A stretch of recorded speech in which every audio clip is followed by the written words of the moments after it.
Entering the Mayo Experience. Mayo Experience. Mayo Experience. Mayo Experience. Experience. Welcome to the Pat Mayo Experience. We are updating the picks for the DraftKings Millionaire Maker PGA Championship slate, plus breaking down each range, trying to gauge the ownership to get you as ready as possible to try to compete for $1 million. Or if you don't want to compete for $1 million and just play in the best contest on DraftKings, the Pat Mayo Experience DraftKings Open Listeners League link is in the description of this video and podcast. It's in the podcast section. It's in the comment section. It's wherever you want to find it. But you got to click on the show in order to find it. Don't share that shit around. That's for the listeners only. That's the way that we can handle having $100,000 guaranteed, no rake. Currently, the contest is almost 70% full, and this is a Tuesday morning. So if we can ramp it up and fill it by the end of Tuesday, we might get even more money for the U.S. Open. So enter it as quickly as possible, and you might have some extra money on your hands because I got some giveaway winners right here from the Friday show, from the Monday show. Go back, listen, download, re-download, do whatever you got to do to get into those as well. But here are the winners. So for 20 DK dollars, so an entry into the DraftKings Millionaire Maker, we got David Chesley, Casey33, Dodsy123, Froghammer, Armageddon00,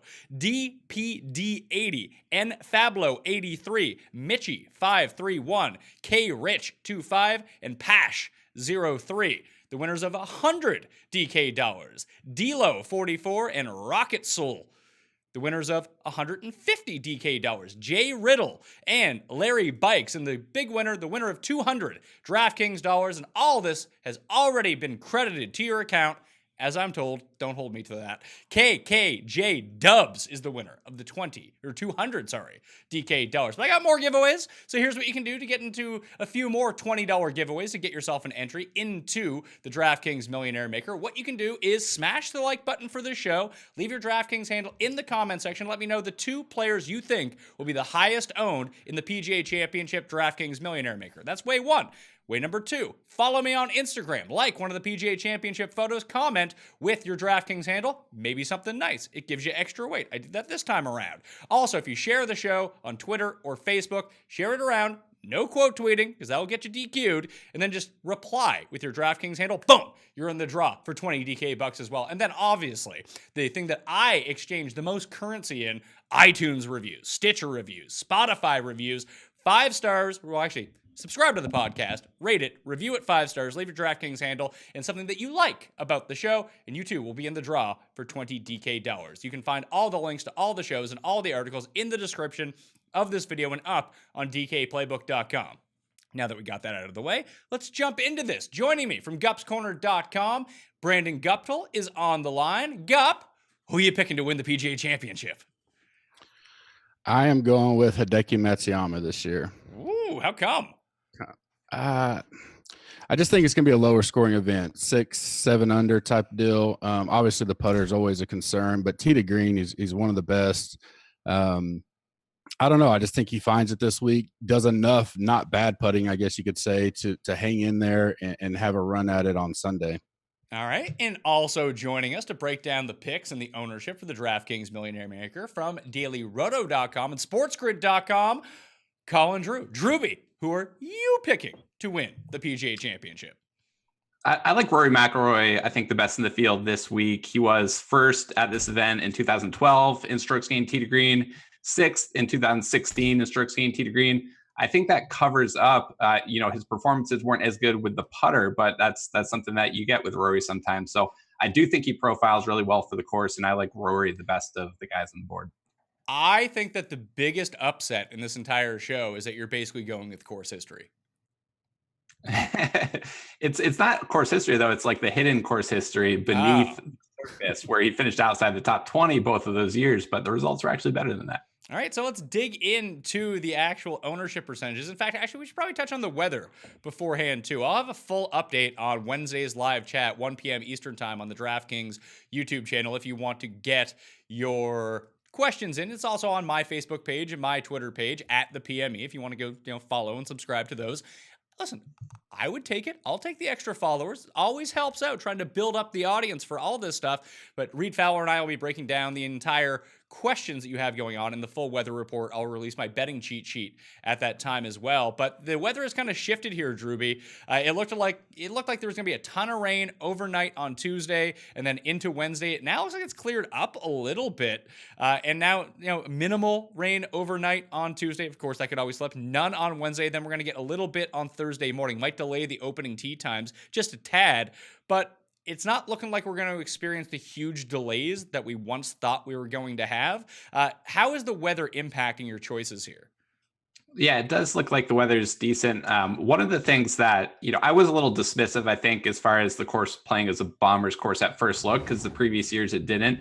But I do think the shift up as far as the seasonality will end up impacting it. It is something we saw with the Players' Championship, where historically maybe 15% of strokes were gained off the tee. And this year, with it moving up in the schedule, that was up to 17.5%. So I do think that the colder temperatures as far as seasonality will impact things a bit. And then it's still going to be pretty cold on Thursday morning, 55 degrees for the guys who go off early. So that's something that I'm trying to think about and keep my eyes on a little bit, as much as the rain is just if some guys are going off at 55-degree temperatures, other guys are going off when it's 70. The guys going off at 70 will definitely have an easier time getting to some of these long holes. Gup, it doesn't look like there's any sort of T-split advantage as of yet. Maybe 24 hours from now, we'll have a better gauge of that. But if it's going to be cold, it's going to be wet. Does that shift you towards a certain skill set at least?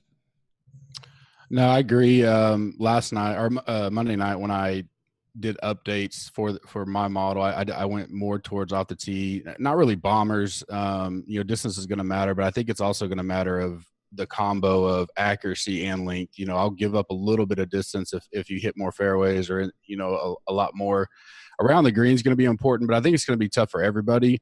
So I think the approach and proximity numbers are huge this week, and then guys with long irons is where I'm really trying to focus right now.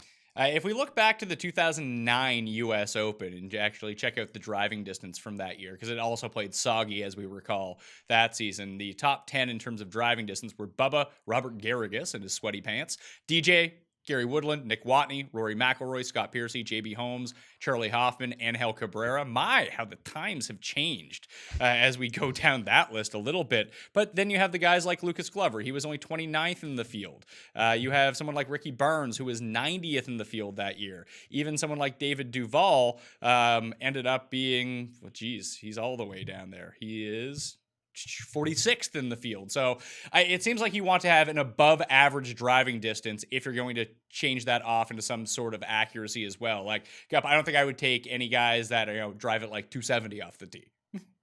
No, I agree. I mean, yeah, it's not necessarily short knockers, but if it's someone that, even like a Stinson, if he can throw his 3-wood out there and hit, 10% more fairways than the average, then that could be worth it if he's going to be a little bit further back, not hitting driver all the time, but definitely still going to have to put it out there some to be in play this week. Drewby, did you see any courses that maybe you can refer to besides the previous 4 times that they've played Bethpage in the past 20 years? Like, I looked at Valspar. There seems to be a lot of leaderboard crossover with similar names popping up between the two. And for whatever reason, I've started to give a little bit of weight to the 2017 PGA Championship at Quail Hollow, only because it seems like that year where it was a bit tougher for a PGA Championship, that it might mimic how the setup is for this week at Bethpage Black. Yeah, I thought that a couple of the ones that jumped out to me were potentially Torrey Pines. As far as the par adjusted distance, its kind of profile is very similar to that course. And depending how they set it up, you could potentially get similar dynamics there. So that was one that jumped out to me a little bit, maybe Riviera a little bit. So I don't know. It's one of the weird weeks. It feels like it might be setting up as a Bubba week. And he's also been one of the guys who's played best here at the Pass and as far as tee to green. So whenever that happens, I kind of look to some of the courses where Bubba fares best. Oh, well, if you end up checking out the betting show from Monday with myself and Feinberg, you'll know that I took some Bubba Watson at 60-1. I'm in on that. You might have to, I did it with the top 8 each way because, it's still Bubba. He can always just implode, especially if it's like too cold and he gets triggered that it's cold. That's never a good sign. But let's jump into the ownership here. The above $10,000 level, we have an adjustment to make right now. I enjoyed myself some Justin Thomas coming in at low ownership. It's probably a good thing that he withdrew because he probably would have played like crap if this injury is forcing him to withdraw. But so I'm just glad he got out ahead of the game. He didn't pull a Mark Leishman on us from last week. But Tiger, Dustin, Rory, Brooks, now a withdrawn Justin Thomas at $10,000. Gup, how do you see the ownership breaking down from this top end? Because I previously thought that Dustin or Rory might be the two that come in with the lower ownership, with everyone gravitating towards the ends with Tiger and Koepka. But I'm starting to think that Dustin might be the highest owned of these guys.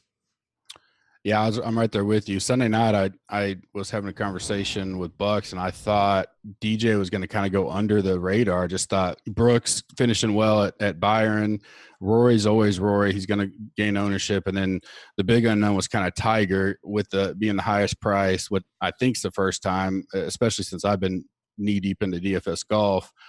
Seeing how that would shake out. I think the contest selection is going to matter. At the $20 Millie Maker compared to a 555 is going to have a little bit different ownership, but currently I have DJ as the highest owned in this group right now, and maybe that changes a little. I think Rory will pick up some steam, but all in all, I have them pretty close. I think it's going to be untypical for a major, spread out up top, not too crazy of a spread. I actually have Tiger as a lowest right now. I don't know if that'll hold up. Especially in higher contests, I think he will be lower owned, being the highest price. But the Millie Maker, he may still come in pretty good. But he didn't at the Masters, and everybody was on him there, as far as just public light. So I also have Tiger projected as the lowest owned of these four in terms of the Millionaire Maker. Let's talk Millionaire Maker only, though, Drew B. You're knee deep in these ownership projections every single day, and of course these change. And if people want to check out the live ownership projections, if you become a member at FantasyNational.com right now, you can easily just go check those out. They update in real time when people generate lineups. That's the easiest way to do it. In fact, if you become a monthly member of FantasyNational.com right now, it'll actually carry you through the U.S. Open, so you get 2 majors for a monthly package. That's pretty good, and everything in between as well. So never a better time to get a monthly membership to FantasyNational.com. Highly recommended. So, Drew B., what do you see as the ownership shaking out here? I think you guys are pretty spot on. I do think Tiger ends up coming in sub 15%, despite the finish at the Masters. I think it's a different climate for DFS than it was 2 years ago, even though it will be a pretty public field this week. I think that the casual golf fan is more educated than they were a couple years ago, and people are going to be a little bit hesitant to pay that price for Tigers. So I think he comes in sub 15%. I think Rory kind of flirts with 15%. I do think DJ and Brooks will both be heavier owned than both of Tiger and Rory. So I'm pretty aligned with you guys there. And like Gup said, it is a major. It is the Millionaire Maker. So ownership gets very spread out. I don't see anybody getting above 25% owned. I think maybe right now I have Brooks slightly ahead of DJ, but I could be talked either way on those two. So if we think about it from a picks perspective, if you're trying to generate leverage at the top, if you're only playing a few lineups and you want to be able to differentiate your lineups, does that mean we should lean Tiger here? Because I really had no interest in playing him because of that price and what it does to your lineups. I don't think it's a big enough gap in ownership for me to want to force in what I consider a suboptimal play. I feel like he's just a little bit overpriced. I felt that way at the Masters too. Obviously, it came through, but I don't think that I want to go back there. So overpriced. If he was 10K at 14% ownership, I'd be in on that. But as the highest guy, I think it's still a pass. I think Rory is the best leverage play for me. And beyond that, there's not a big enough difference. I'm still happy to play DJ in some of my lineups. Yeah, so for me, Gup, if I'm going up to this top tier, it's going to be Dustin Johnson for me. That's one that I like more than everyone else. But if Tiger does say come in at, let's just say he comes in at 9% ownership, something like that. That might be a bit low for him. Let's say it's 12 then. Say 12. And the rest of the guys are like 18 to 20, the three of them. Does that put you on to Tiger, or are you just still staying away? Yeah, it would put me on him. I've been on the bubble with him. DJ is my play up here as well. I like him a lot this week. I honestly, I thought he was going to come in a little under the radar, but again, the spread's not going to be big enough to wherever you go, just take your stand. But I definitely would play Tiger. And really, the only thing that keeps me on him is, he does what he loves courses where par is a good score. And as long as I continue to think it's going to be a 6, 7, 8 under type win, I think that puts him in the ballpark of, he loves grinding out and only having to make, a net 1 or 2 birdies over the bogeys in a day. That's just he loves that kind of strategy. The only worry, and you kind of hear it, in the media is, with the colder temperatures, in the mornings and stuff, is that going to affect his back? I have big back problems. I know that anytime we get cold and stuff, it does tweak a little bit, and his back's way worse than mine or was. But those are anecdotal things. But that low of a deal, if he's going to gap 5% less than the guys by the time we get to Wednesday night, I certainly would be a little over leverage on the field just to have it. Colin, in terms of roster construction, it does seem like a lot of people are going to do one of two things. It's going to be take one of these top end guys, fill in someone from the $9,000 range, and then drop into the sevens, or just start in the $9,000 range. Then you can load up with one of these balance build. Do you think that many people are going to say take Dustin and Brooks to start their lineups and leave themselves with 7,100 left for their average remaining player? No, I don't think anybody's going to do that. In fact, with the losing JT, I actually think only 70% of the lineups are even going to start above 10K with a roster.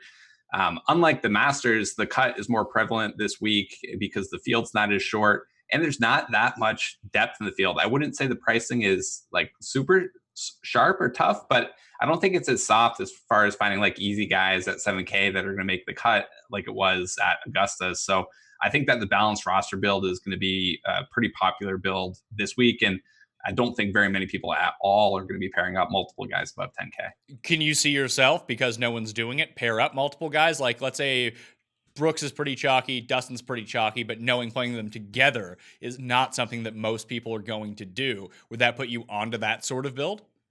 That's an interesting concept. It's one I haven't thought too heavily about. My initial lean was not to, but I do agree that's a unique way to approach getting some of the more popular guys in there.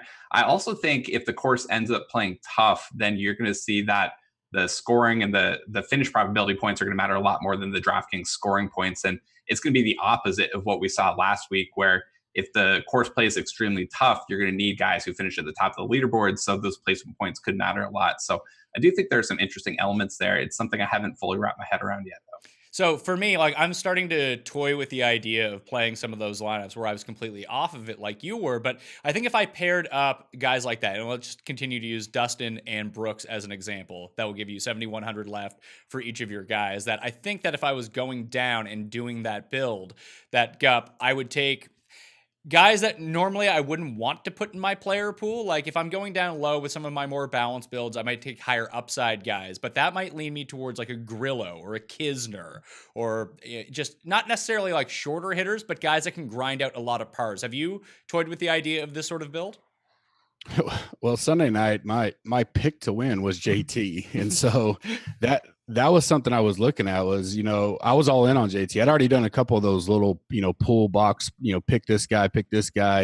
And I had JT in a lot. So obviously yesterday I had to go back and redo them, but I was looking at a JT Brooks or a JT Rory type of combo to maybe be a little different, because I felt JT would be low owned, to give, still get a good guy, go with low, and then come down here and, look at some of these guys, especially a good week to deep dive on the Euro guys. So like a Matt Wallace, I think he can good off the tee. Watched him at the WGC match play. Can get some birdies, but a good par maker. And at 6,700, it gives me a little bit more leverage on the rest of the guys. But certainly, Surrey, EVR, those kind of guys that people may not know as well, the public side, for a Millie Maker type deal, you could take some advantage there, I think. All right, so in the $9,000 range, it seems like everyone is within 2 percentage points of each other, around like 14 to 16%, except for one guy, Gup, and that's Francesco Molinari. He seems to be flying completely under the radar in terms of DraftKings ownership in the Millionaire Maker. Do you think there's enough leverage on him to get you off of one of the guys that you really like? Because I've been pretty big that I enjoy the construction of even starting my lineups with someone like Ricky, Fleetwood, and Xandri. Just having those three guys as a core. When we get to the 8Ks, I like Bryson as well, near the very top end. But it seems like this is pretty flat distribution across the board. But Molinari just seems like he might come in at like 6% ownership. Yeah, that's an interesting, because I don't like him at all. I don't like him here at all. I am taking a big stand in this range on last night. My big fade of the week is going to be Xander Schauffele. I'm going to be 100% off him. And How dare you? How dare you, sir? That is my pick to win. I heard that this morning at the gym, and I was like, damn it, now I'm going on the show, and he loves him.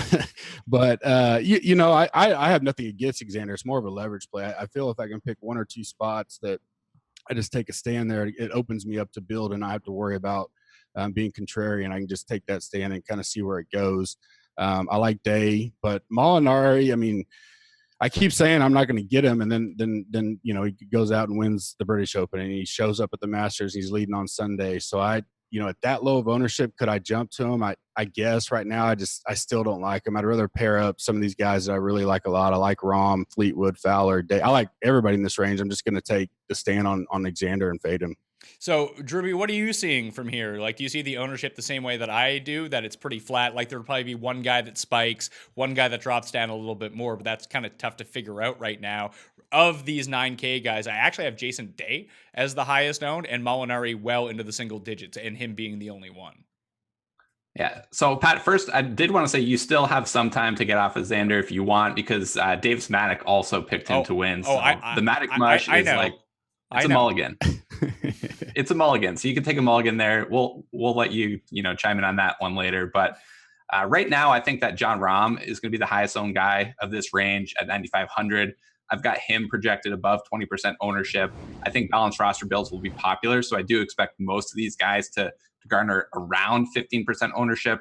Right now, I got Rahm above 20, Xander above 20, and then Rose kind of creeping between 15 and 20 as the highest owned guys. What do you do with Molinari?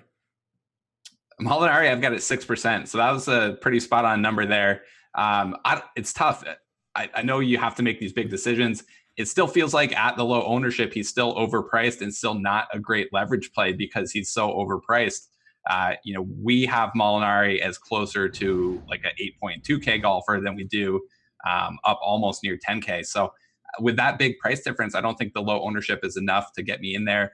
Maybe a tiny bit if I go 150 max in the Millionaire Maker or a lower buy-in tournament. But I don't think in a single lineup that I would be comfortable getting there. Even in a 20 max build, I just don't think I could get to Molinari at that overpricing. So Drewby, Gup said he likes Rahm, he likes Day. Who do you like from this range? Yeah, like both of those guys quite a bit. I like Justin Rose. I think if Xander ends up above 20%, I'd be most tempted to fade him a little bit.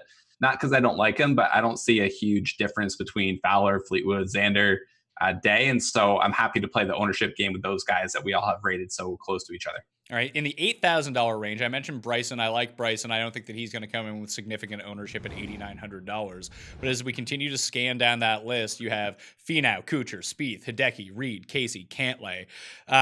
It really seems to me like no one's going to own Spieth. No one's really going to own Reed. No one's really going to own Bryson. No one's going to really own Phil. And then everyone else is going to like creep over double digits with, I think, Finau and Cantlay being the highest owned. What do you see here, Colin?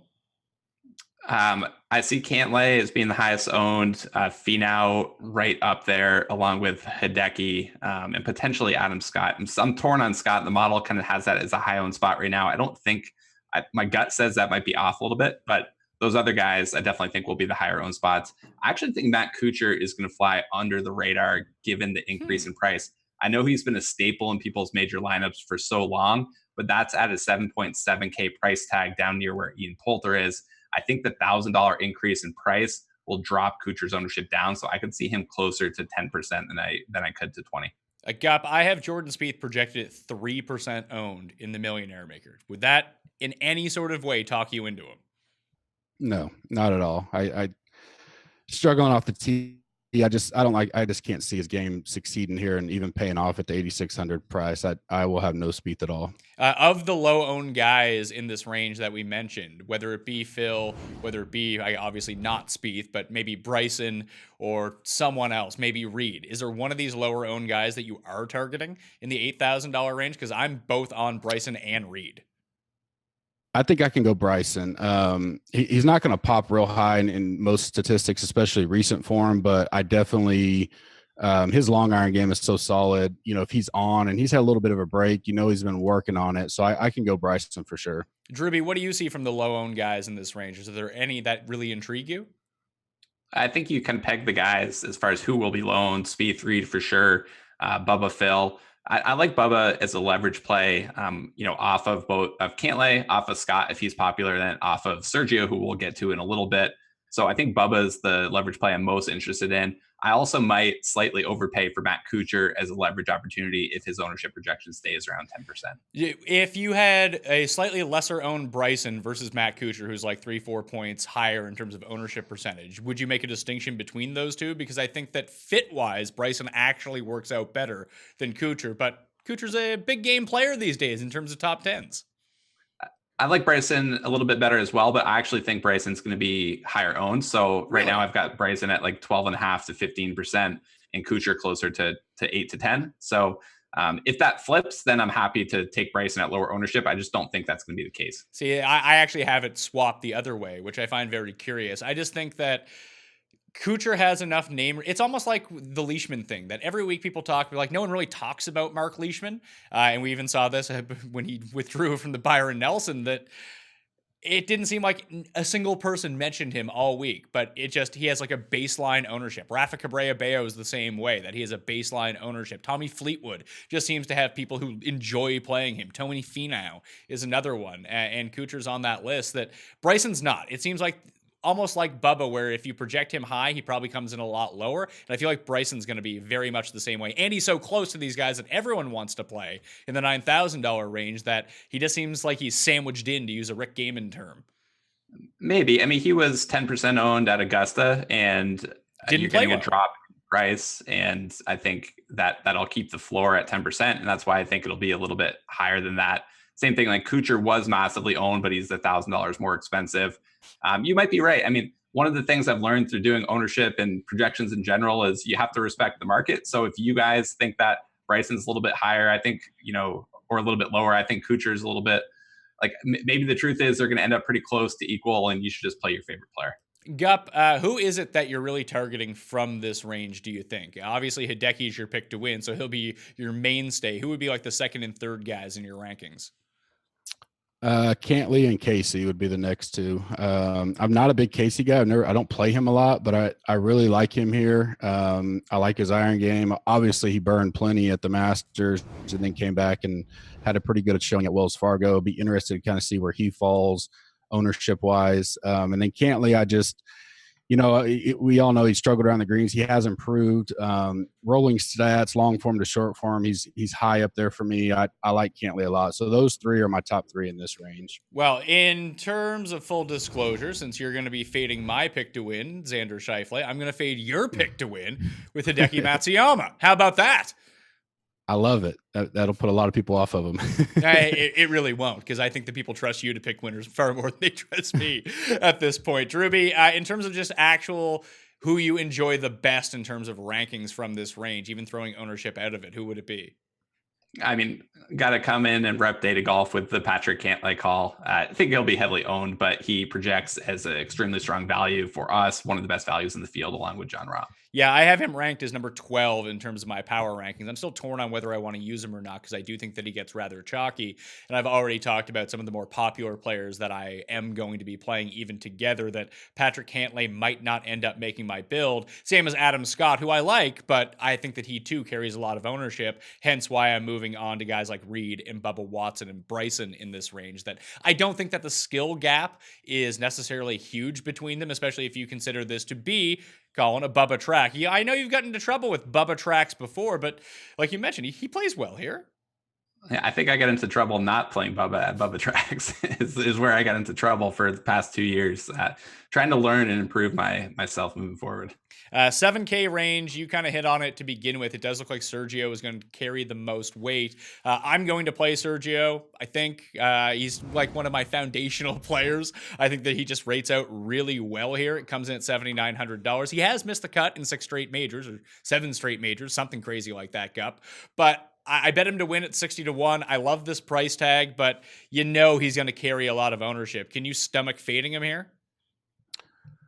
Man, I don't know if I can stomach fading him, and I don't think going underweight would give you much leverage, because I think potentially he could be the highest owned of the entire slate, or right there, definitely top 3 to 5.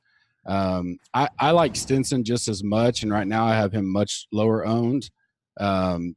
So and I'm interested to hear Drewby's, see where he has the two, but I could easily go to Stinson and pivot. Or I like Bubba, like you guys said, where you can move up and try to get off that chalk. And I still like, Kokrak, who I don't know how much he'll garnish in this kind of setting as well as he's been playing. So I think, unlike some majors where, like Kuchar at the Masters, and I faded him 100%, but it was a stand, but he kind of stood out. There was hardly anywhere to pivot. And here it seems like there's a few options. You can spread out some ownership if you want to not eat, a heavy Garcia, even though he has great history and his game fits here perfect. I mean, there's nothing bad I can say against him, but if I was going to make a move, those are some of the guys I would look at. Yeah, so even Sergio obviously missed the cut at the Masters and burned a lot of people, but then rebounded at Quail Hollow, Drewby, with over 9 strokes gained tee to green that week. Played really well each progressive round, so that was really encouraging to see. Going back to a place where he's sustained a lot of success, 3 top 10s and 3 visits, 2002, 2009, 2012 at Bethpage Black. The only thing I can see from him not being the highest owned player is the types of builds that we were talking about. Even if you go balanced, you can only take one guy from this range probably. If you go like 9K, 9K, 8K, 7K, then you have to drop down a little bit. And I think that will end up being the most popular build. That right now I have Sergio, Woodland, Stenson, and Kokrak all above 10% ownership, along with Webb Simpson around 11%. That maybe there's the way that people build lineups, there's just not enough to get that much juice onto Sergio. That's the one thing I'm holding out hope for. I think there's plenty to get juice onto Sergio. I think he'll end up the highest owned guy by the time lock rolls around. Got him above 20% already this week. There's really only room to go up from there, in my opinion. And in such a large field, I don't see enough people trying to differentiate and pivot to get it low. My guess is I'll end up projecting him around 25%. It's rare that I project guys above that, but I would say he's right in the same price range that led to Kuchar being 30% plus owned during the Masters Millionaire Maker. It's a deeper field this week as far as the number of golfers. So in general, the average ownership should be lower, but I think Sergio is a pretty easy bet to be the highest owned guy below $8,000. So what do you do with Sergio then? In a single lineup, I actually think it would be pretty easy for me to fade him because I do like some of the pivots.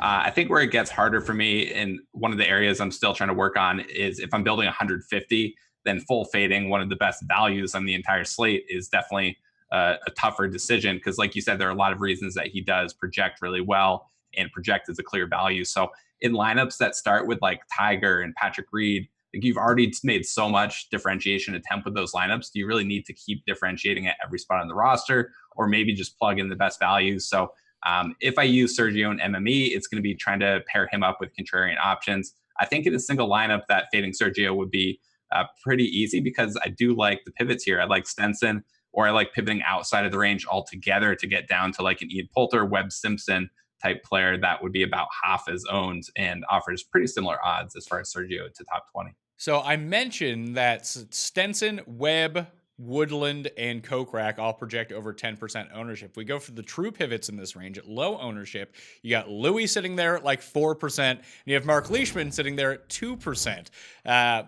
Any thoughts on those guys, Colin?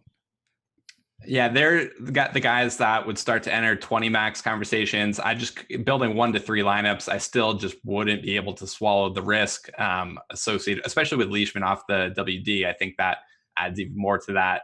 So maybe between the two, Oosthuizen would be the guy I'd be a little bit more comfortable. Both realistically start to enter the 20 max conversation. I do think from a leverage perspective, just comparing top 20 odds to their ownership, that they offer some of the best value below $8,000. Yeah, I'm starting to talk myself into those guys, Gup, especially Louis, just based on if driving is going to be key, around the green is going to be key, maybe iron play, well, always important. It's almost like Jason Day that he can kind of ratchet it up from time to time, but you know that the driving and short game are going to be there. What do you do with those guys, and are there any other pivots that you do prefer in this range? Yeah, I don't mind Louis. Definitely Poulter's, in my pool right now. I like the grinded out mentality that he has. And game isn't terrible here. Kisner's a guy that I have marked right now. I don't think he'll garnish a lot of ownership at 7,700. Definitely could be a good pivot in this range. I don't mind Webb as well. I think he's kind of gone under the radar for as good as he's been playing the last year and a half. 2 years, maybe a year or so.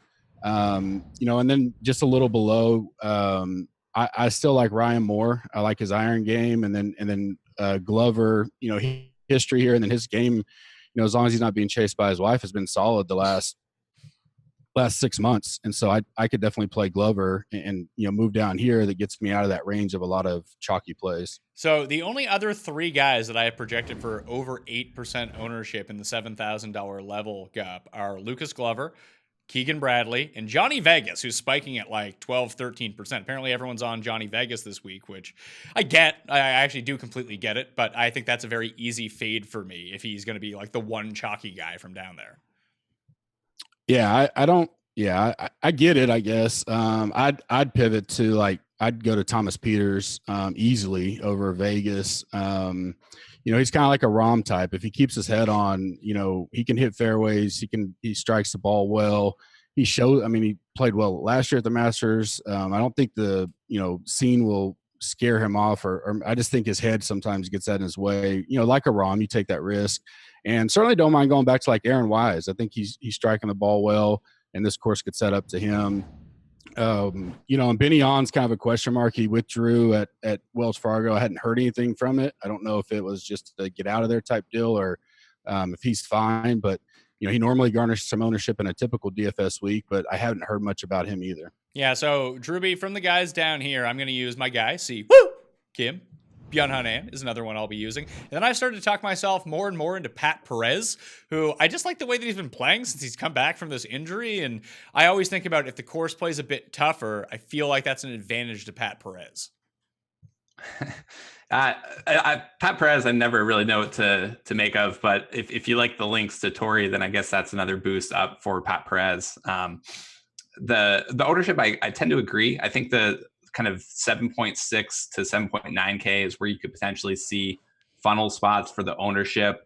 Down here, I'm kind of aligned with you. The only name I was going to add that I think will be reasonably popular despite the poor performance last week at popular ownership would be RCB. I think I could see him getting up close to 8 or 10% ownership. And then Thomas Peters, I liked as a profile, but he seems to be one of the kind of trendier picks this week in the content or tout circles. So I think Thomas Peters would be a guy that I'd be looking to fade and potentially pivot to some of those other areas. I throw in Matthew Fitzpatrick as well as a good long iron player that has world-class short game. Don't love him as much if it ends up playing really long, but I think at sub 5% ownership, he's the type of guy that I'd be looking to get some exposure to in multiple lineup builds. Well, the funny thing is, like, there's a really dead tier here, like you mentioned. If everyone funnels from like Webb Simpson and up to Sergio, that leaves you with like Cam Smith, Snedeker, Haotong, Ryan Moore, who Gup mentioned, Sung Jae Im, Billy Horschel, Ty Hatton, and Brendan Grace, someone who tends to play well in really tough conditions. Gup, are any of those guys on your radar? Not really. One guy that is right there, this is probably more of a love for me, is Dahman. I mean, he's been striking it well. His irons were great at Wells Fargo. He can get off the tee well enough for 7,300. So if I'm in this range and I'm looking for another sub 4 or 5% guy that, game fits the suit. He hasn't, he doesn't have the pedigree as far as majors or anything like that, but he seems to be in a good spot mentally. I could always go to Dom, and the other guy is not really. I like Sung Jae. I kind of worry is the fatigue factor going to get in? He looked tired last week. Watched a lot of him. He just never got anything going, which was unusual for him. And in that environment, you would think Sung Jae would have scored well, and he didn't do anything last week. He made the cut and then just faltered. So I do like his game, and maybe it's the time to go to him because he may be low owned. He's been higher owned lately, but I do like Dahman as a potential sleeper. Yeah, as the potential sleepers in this range for you, Drewby, I know you've thrown out a couple, but of those super duper like 2%, 1% owned guys, is there any one that you're like, I'm surprised that guy's not higher owned? Like, I think Thorbjorn Olesen is that guy for me. None that I was shocked as far as the ownership. I think maybe a guy like Emiliano Grillo would be another 2% sleeper that in MME builds I kind of throw in there that I think has at least 15% odds T20. Greater than 60% odds to make the cut. So I think Grillo would be a guy that if it does play a little bit longer, still has the game there. One of the guys I wanted feedback from both of you on as far as not just what to do with, but as far the ownership projection coming off the WD is Charles Howell, who I think would if healthy, I think would be an incredibly good value. Not in the best form, but a guy that we always look to as a cut maker. But the WD, I think, throws some risk into his projection. I think it also has kind of killed any of the buzz. So I'm curious if you guys think he'll still carry ownership and we should get off of him with the hip injury, or if that's just fake news and people are going to pivot, but we should still load him into the rosters. For me, in terms of Charles Howell, he's missed the 2 cuts, and I think that is somewhat injury related. And we're past the time of the year where he typically plays well. But back on POA, if we do say that Torrey and Riviera are 2 potential comp courses, that would actually lean me towards Charles Howell. I just think that not enough people are aware of where he's currently at. I think people sort of in the know who play DraftKings every single week, or at least super into following golf, might get off of him a little bit and go to other areas. But I think when you get your general public or even your casual golf fan seeing Charles Howell III, a guy they play every single week, down at this price, it feels like that's just where they go. What do you make of it, Gup? Yeah, I dead on the thing that worried me was the 2 missed cuts prior to. It wasn't on him this past week, but definitely liked him. So to have him withdraw, I wonder, is it something that's been lingering and bothering him? This setup would be great for him because he does grind out pars, and I think you're going to have a plus number be the cut number. So, if he can go even -1, makes the cut at 7,000, you get, you're good, but definitely concerning. I hopefully maybe get some presser or something on him to see how he's feeling. If he talks about the injury, I doubt it, but if he didn't have the 2 cuts prior to the withdrawal, which is unusual for him, that it wouldn't concern me as much, but with those, it does concern me.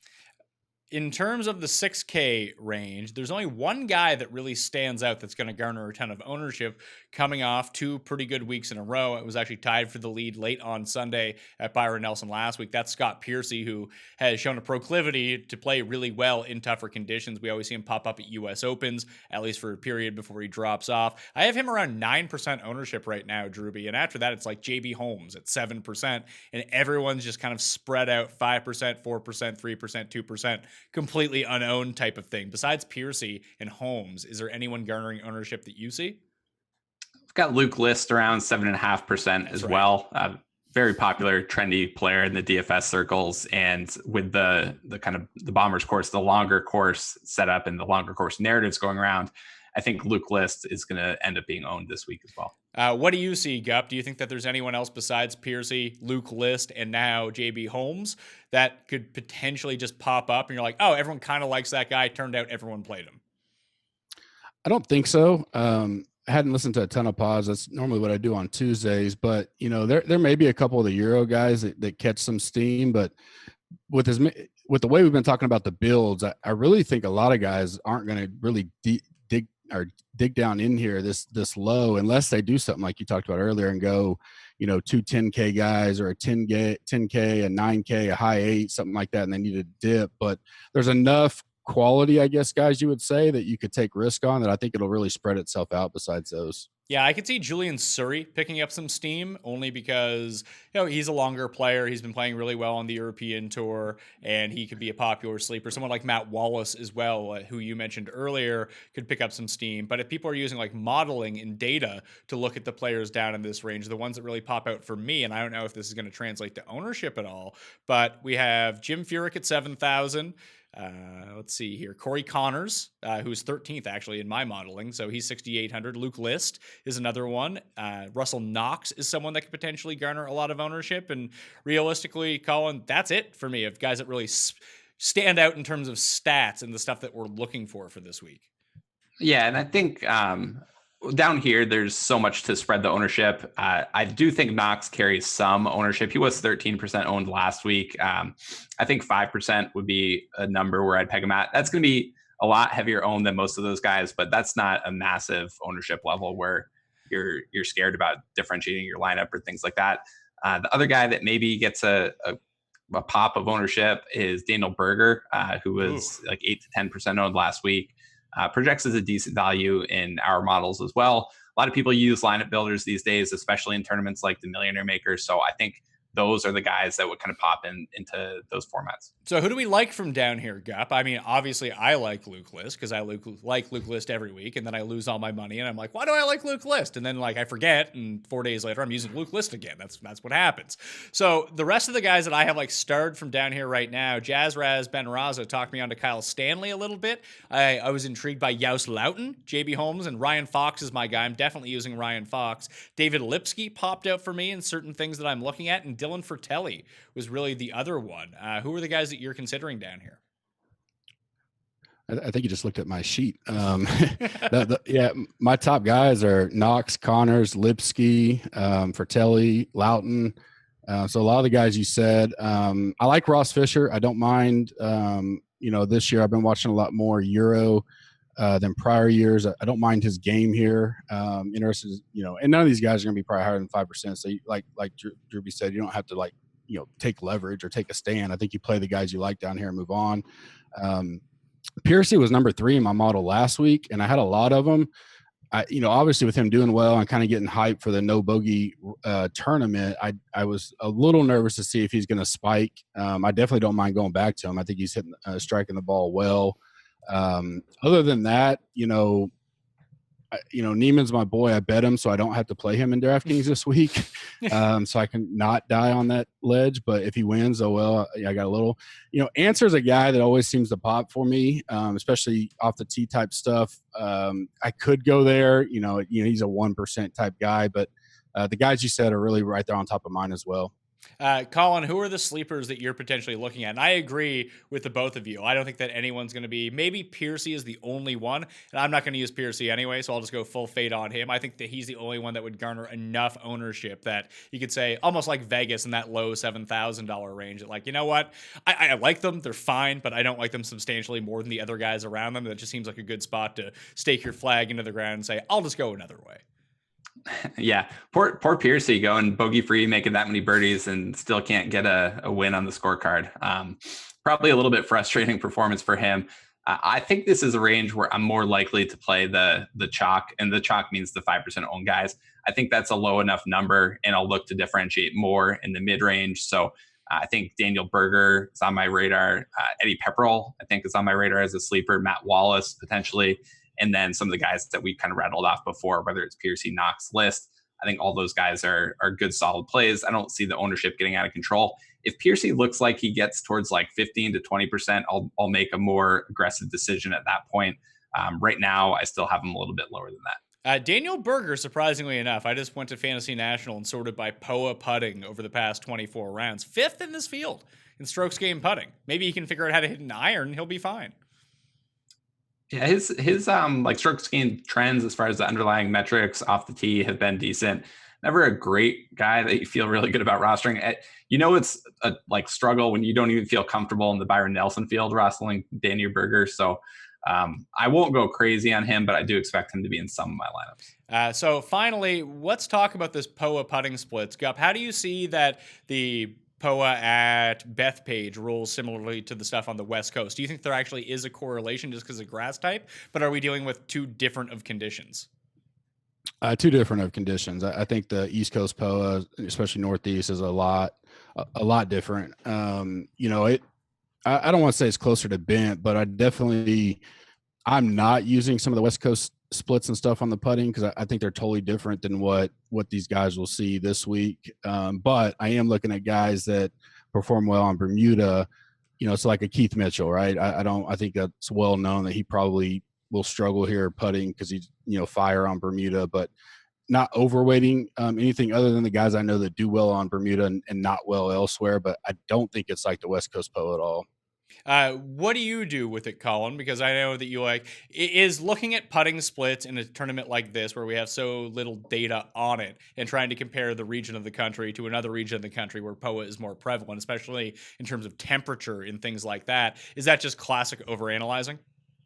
So I think it's something that people need to be really careful about using. I think one of the dangers of having a bunch of these deep models that you can get into is you can use them in dangerous ways. And I've seen people who will click on, POA and then they'll be referencing like off the tee metrics and or strokes gained total metrics as far as how a golfer does there, but they're not stripping out the putting variable. And so that's really the only thing you should be looking at if you're trying to analyze the green surfaces is how the putting works. And so I do think that's one area people need to be really careful. Just also in general, strokes gained putting is very volatile. So if we're going to simulate putting over 50 events anyways, there are naturally going to be outlier performances on different types of surfaces in different geographies or any of that stuff. And I think that if course history is predictive but is very minor in certain events and certain courses, then strokes gained putting on different surfaces, it probably does matter. Golfers talk about it mattering.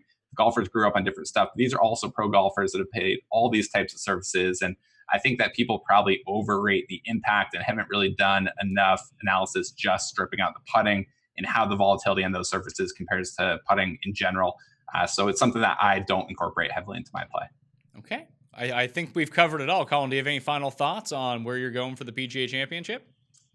No, I think just the last thing would be worrying about your total roster construction. In the Millionaire Maker, you need to differentiate your lineups. Seen a lot of analysis that focuses just on the winning lineups, but those are going to be, if 85% of the people are using full salary cap, then of course those lineups are more likely to win the Millionaire Maker. I do think you need to worry about dupes. I would recommend using a cap on total ownership of your roster, perhaps as low as 75, 85%, and then also leaving a couple $100 on the salary.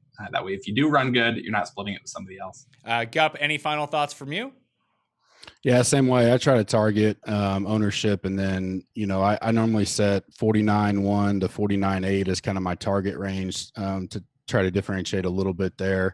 Construction is the key, and kind of like I said last night, is the guys that you like here, and in a major especially, play them. You don't have to move. There's not a big enough spread, and there's some cases where you can pivot where it's clear, but for the most part, just go with who drill down your pool to who you like, make your cuts, and then start building. That's the key. Is the lineup construction. It's the most important part of the process. So I want to get your guys' thoughts on this too before we go. And Gup, we'll start with you. If I'm playing 10 lineups, let's say, how many players should I have in my player pool to build those lineups? This week I'd probably have 8 to 12, somewhere in that range. The way I build, I'd have a tight core. I'd make my hard stances and just try to get as many combinations as I can of those groupings. Probably 10 to 12, no more than 13 or so if I was doing 10 lineups in this. Just to, if I hit my core, then I have a chance going that low to only 10 lineups. Just many guys are going to have 150. So I don't want to spread myself too far out if I'm only doing 10 lineups. So I've built 10 lineups right now. I haven't entered anything yet because I'm not finished with my decisions. I do want to see what the weather report has in store for Wednesday morning, but I just like to run some stuff and just see what it spits out, at least on Fantasy National. So for me, I went with a very tight core at the top for 10 lineups where I have my top 5 guys around like 60, 70, 80%. And then I sort of mixed and matched at the bottom with the more volatile guys. So I ended up with like 14 or 15 players in my player pool, but most of those guys come from below 7,500 where I'm only playing them in 2 lineups a piece. I didn't go anything over that with the Thorbjorn Olesens or the Pat Perez's or the Luke Lists of the world or the Ryan Foxes. Drewby, if I'm playing 10 lineups, what should be a number I should stick around if I really want to try to get as many combinations of my core as possible?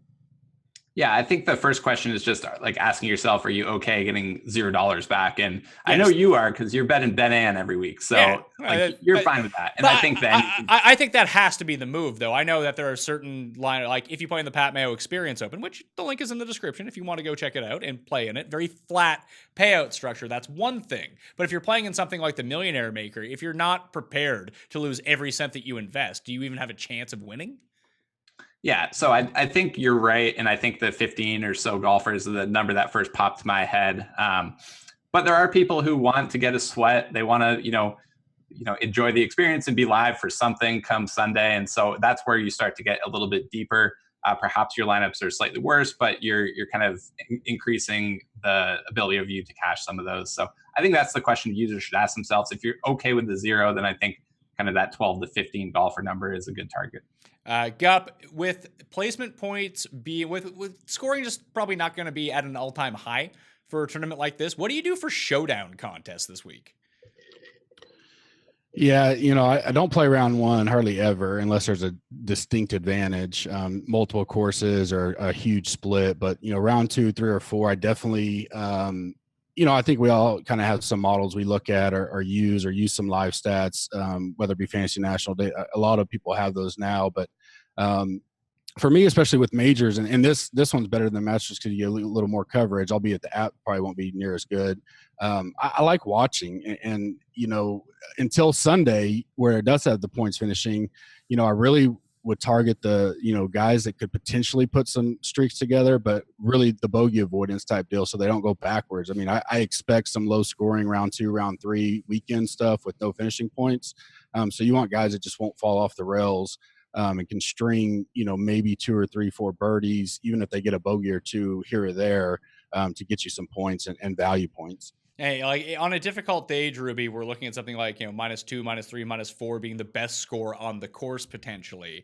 How does that affect Showdown for you in rounds 2, 3, and 4? Maybe just in 2 and 3, because the placement points will factor into it, probably even more so come Sunday, just because there's going to be so many pars on the course. But where we have strokes gain data, live strokes gain data for the PGA Championship, as opposed to the rest of the majors, is this a better week to play Showdown?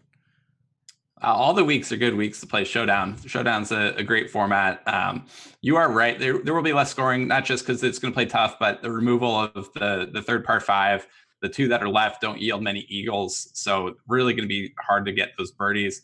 I think driving distance and strokes gained off the tee definitely will put people in a better position to get birdies. But I think the biggest thing for me, and we do offer Showdown projections at Daily Roto for every round of the event that I leverage. And in a single round, there's a lot more variance. So you can use that to your advantage.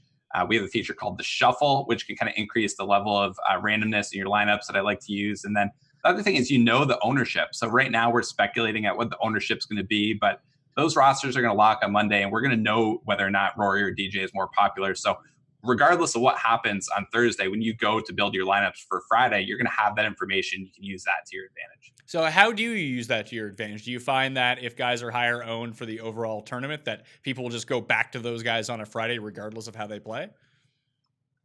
Maybe not regardless, but I think that will linger a little bit. And so if a guy's 15% owned for the main slate and he plays exceptionally well, you can expect that to bump up a little bit. If he plays exceptionally poorly, maybe it bumps down to 10, but it kind of gives you a range with what to work with. And you definitely can identify some of those guys who are for sure going to be 1% owned. And on a week where there's not going to be a lot of scoring, like one round of 65 could be all you really need to separate your lineup from everybody else. Yeah, if you are interested in playing Showdown, the round by round, or even weekend golf, you remember at Fantasy National, each of those slates will be loaded into the system. If you want to play a whole bunch of lineups, the lineup generator, it makes it very, very easy. And plus, with the live strokes gain data, head-to-head matchups are something that you can really try to tackle this week as opposed to some of the other majors. I do think that is going to be somewhat an advantage.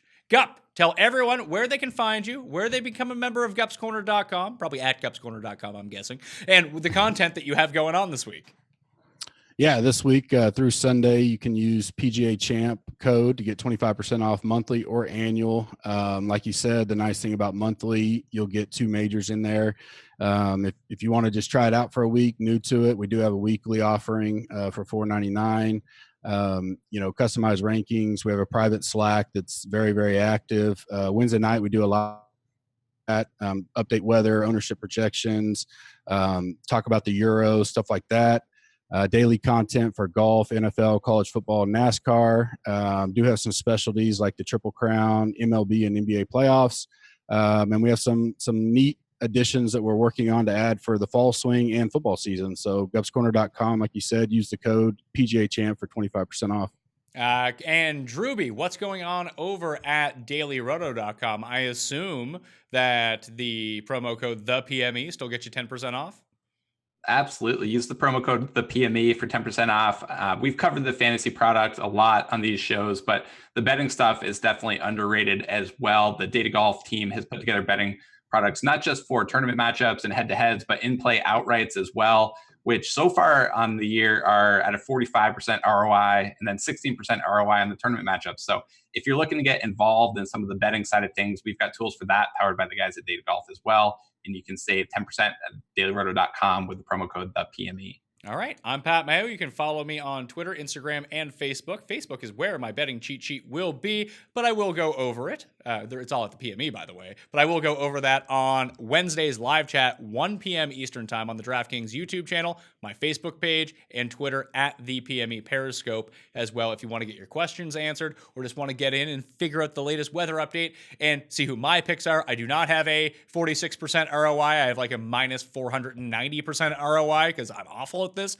So you know who to fade. You can just not pick my guys, pick the guys around them, and you'll probably end up winning. The one thing I would suggest doing to become a at least profitable DraftKings player, it's made me a profitable DraftKings player over the past 2 years, is fantasynational.com. If you get in the monthly right now, you get the PGA Championship, you get the US Open, and you get everything in between. If there's ever a time to become a member, to get access to the tournament simulator, the lineup generator, the most customizable stat database, the easiest to use custom model, power projections, everything that you want to use it for, you can use fantasynational.com. So go become a member today. And if you want to get into a draw for 20 DK dollars, here's what you do. You smash the like button for the episode, leave your DraftKings handle in the comment section, tell me your 2 favorite players. Not 2 favorite players, the 2 highest owned players you project for the DraftKings Millionaire Maker. If you follow me on Instagram at the PME, like one of the PGA Championship videos or photos, and comment with your DraftKings handle, maybe something nice about the show, you're in the draw. If you share it on Facebook or Twitter, reply with your DraftKings handle, you're in the draw. And if you rate, review, and subscribe to the Pat Mayo Experience audio podcast, leave a 5-star review, DraftKings handle, something nice about the show, you too will be in the draw. I'll announce the winners on that live chat, 1 p.m. Eastern Time with Reed Fowler on the DraftKings YouTube channel on Wednesday. Thank you all for watching. Hope it helped someone go win $1 million. I'll see you next time. That Mayo experience! Experience!